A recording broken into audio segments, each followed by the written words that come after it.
হচ্ছে বিগত দিনেও রেশনের পরিষেবাটা যাতে মানুষ সঠিক পায় তার জন্য আন্দোলন করেছি।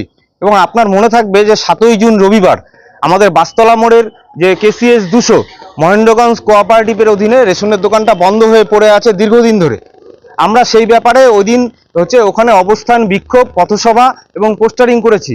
তারপরেও আমরা লক্ষ্য করলাম যে আজকে 18 তারিখ, এই সময়কালের মধ্যেও রেশন দোকানটা খোলা নিয়ে তেমন কোনো উচ্চবাচ্য দপ্তরের নেই। তাই আজকে আমরা সম্মানীয় যিনি হচ্ছেন এখানের দায়িত্বে আছেন ইন্সপেক্টর, ওনার কাছে আমরা আমাদের এই রেশনের দোকানটা খোলা এবং এই বর্ষার সময় আমরা আমতলা জামতলায় যাব না, আমরা ওই বাসতলা মোড়ের রেশনের দোকান থেকেই রেশনটা নিব এবং তার সাথে সাথে রেশনের সামগ্রীর উন্নত সামগ্রী এবং তার কোয়ালিটি এবং কোয়ান্টিটি এই দুটা যেন সাথে কোনো আপোষ না করা হয়, আমরা সেটা ওনাকে বলে গেলাম। এবং আমাদের কোঅপারেটিভের নির্বাচনটা দ্রুত করতে হবে, কারণ নির্বাচিত কোনো একটা বোর্ড না থাকলে সেই ক্ষেত্রে যে অসুবিধাগুলোর সম্মুখীন আমাদের সাধারণ মানুষের হতে হচ্ছে, সেই সম্মুখীন যাতে আমরা আগামী দিনে আর না হয় তার জন্য আমরা সম্মানীয় স্যারের কাছে আমরা আমাদের দাবিপত্র তুলে দিলাম। সাথে দাবি রয়েছে আপনাদের? আমাদের এখানে 7টা দাবি রয়েছে।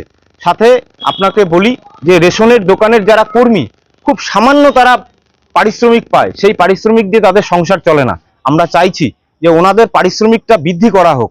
সাথে যে সমস্ত কর্মী রিটায়ার হয়েছেন তাদের পেনশন, গ্র্যাচুইটি এগুলা যাতে ঠিকঠাকভাবে তারা পায়, সেই জন্য আমরা স্যারকে বলে গেলাম।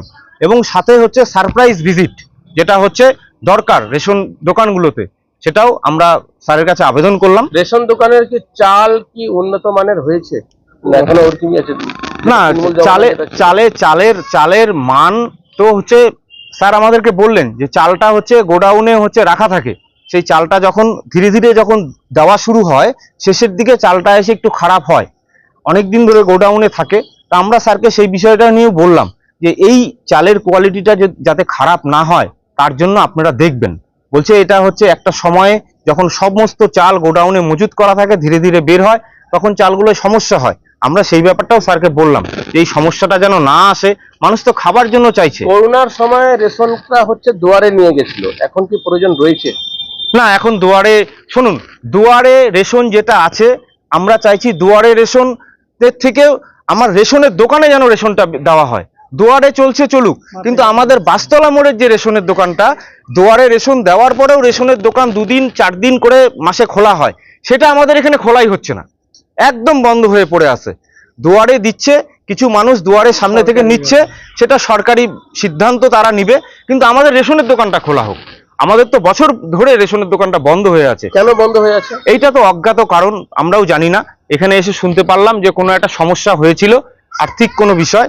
তো সেই পরিপ্রেক্ষিতে আমরা বললাম, যাকে এটা ব্লেম করা হয়েছিল তিনি একজন প্রতিবন্ধী মানুষ, তিনি তার বাড়িঘর বিক্রি করে সেই অর্থ যোগান দিয়েছে, তারপরেও এই দোকানটা তেমনভাবে খোলার কোনো প্রচেষ্টা নেই। এখন কি ব্যাপার প্রশাসনিক ভেতরে সেটা উনি বলতে পারলেন না। উনি বললেন আপনারা তো একটা অভিযোগ করলেন, লিখিত অভিযোগ বা ডেপুটেশন দিলেন, হ্যাঁ জানালেন আপনাদেরকে?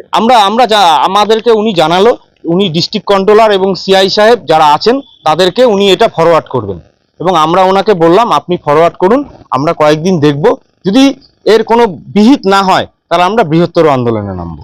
আপনার নাম ও পরিচয়? আমার নাম সুজয় সাহা, সিপিআইএম কালিয়াগঞ্জ উত্তর এরিয়া কমিটির সদস্য।